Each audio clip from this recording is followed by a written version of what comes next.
what a run you've been on. Yeah, look, it's sort of the bane of an actor's existence. You're never quite sure if or when you're going to get work. I've just had, I guess, ever since this small little show, True Blood, I've just had a pretty good little run. And it's, yeah, look, my life has changed immeasurably and for the better, I would say. Do you know the ending of your series on True Blood when it starts? Do they tell you that stuff? No, I barely know the next episode before they give me the scripts. Is that because they don't want you to know or because they don't have it? Because they don't have it, and to be honest, I'm not one of those actors that needs to know, and it's the kind of character that works better the least he knows.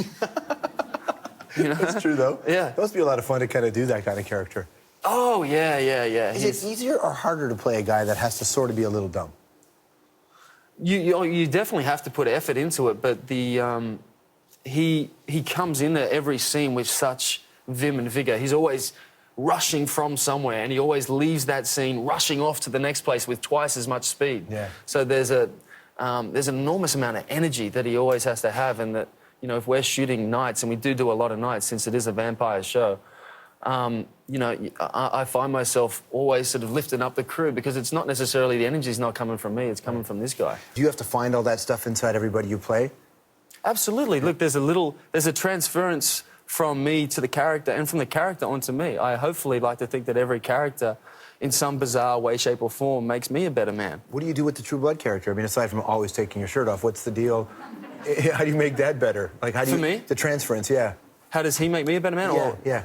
Well, the fact that he just lives life with such fervent spontaneity.